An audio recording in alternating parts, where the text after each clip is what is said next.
I think beyond the great taste of the maple, there's the satisfaction of really having pulled off a remarkable agricultural feat in winter.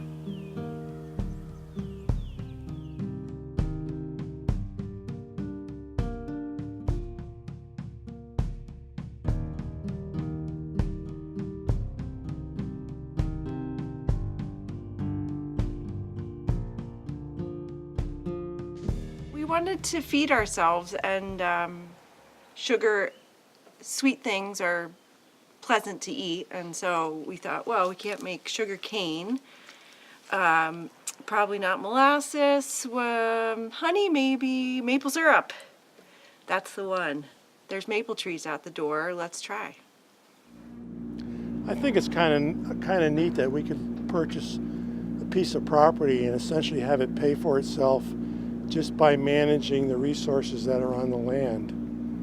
And just knowing the studies that have been taking place with maple syrup over the last 5 years and finding all the really essential antioxidants, phytochemicals that are really good for the human body in maple syrup, that if you're going to consume sugar, that probably maple syrup is the best form of sugar to consume. And everybody loves the taste of maple syrup.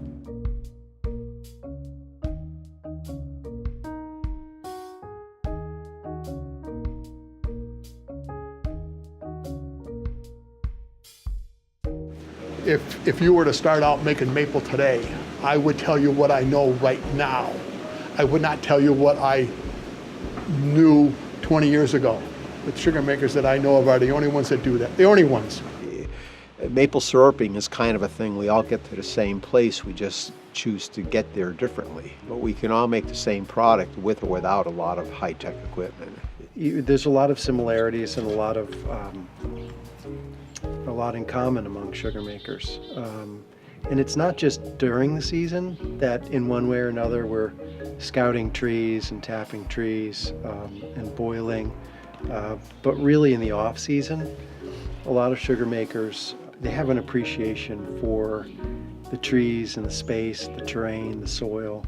And there's this really strong connection. And that's what makes attending our meetings awesome, because we can share the love of maple and have lots of stories.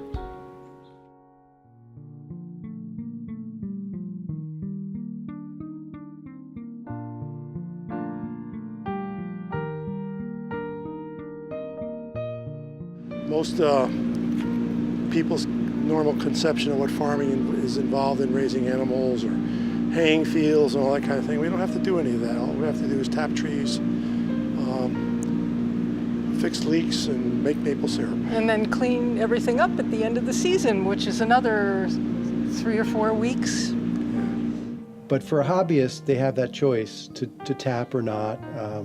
But really for a sugar maker that's invested, you go back to it year after year. Yeah, you want to make it better. And every year that you're making it, we're thinking, how is next year going to be better? As we approach every season, we get excited.